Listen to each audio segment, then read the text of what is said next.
ঐতিহ্যবাহী ওয়ারশি উচ্চ বালিকা বিদ্যালয় কর্তৃক আয়োজিত আজকের এই বিদায় অনুষ্ঠানে এসএসসি পরীক্ষার্থীদের বিদায় এবং আমাদের প্রাণপ্রিয় খালেদা ম্যাডামের বিদায়ের অনুষ্ঠানের জন্য সবাইকে জানাই আন্তরিক শুভেচ্ছা।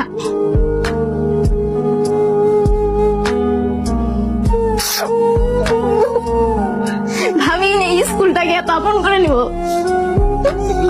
ওয়ারশি উচ্চ বালিকা বিদ্যালয় নামটাকে বুকের গভীরে একদম গেছে যাবে, কখনো ভাবিনি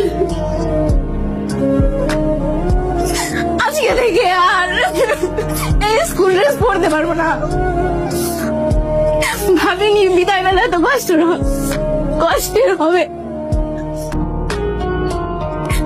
ছোট বোনদের অনেক কষ্ট দিয়ে কথা বলে থাকলে তোমরা আমাদের ক্ষমা করে দিও। ভালো রেজাল্ট নিয়ে এই স্কুলে আসতে পারি, বলতে পারি আমরা ভালো রেজাল্ট করেছি, স্যার আপনাদের পড়ানো সার্থক হয়েছে, আমরা যেন ভালো মানুষ হতে পারি, তার জন্য সবাই আমাদের দোয়া করবেন।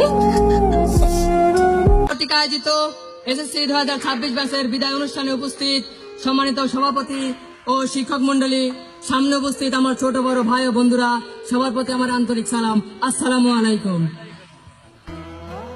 বিদায় লাগিয়ে আছি দাঁড়িয়ে, নয়ন নীরব বেদন ভরে। আজকের এই দিনে বিদায় অনুষ্ঠানে আপনাদের সকলের সামনে দাঁড়িয়ে আমার মনের মধ্যে এক আবেগ কাজ করছে। এই বিদ্যালয়ে 5টি বছর কাটানো আমার জীবনের এক অন্যতম অধ্যায়। এই বিদ্যালয়ে 5টি বছর থাকাকালীন সময়ে আমরা দেখেছি, পেয়েছি ও হারিয়েছি অনেক কিছুই। আমরা হারিয়েছি আমাদের 3 জন দক্ষ শিক্ষককে, হারিয়েছি অত্র বিদ্যালয়ের প্রতিষ্ঠাতা ও সাবেক প্রধান শিক্ষক জনাব মোজাম্মেল হক, তিনি এই পৃথিবী থেকে বিদায় নিয়েছেন। হারিয়েছি জনাব মোহাম্মদ আব্দুল আলিম স্যার, তিনিও এই পৃথিবী থেকে বিদায় নিয়েছেন। আমরা তাদের দুজনের রুহের মাগফিরাত কামনা করি।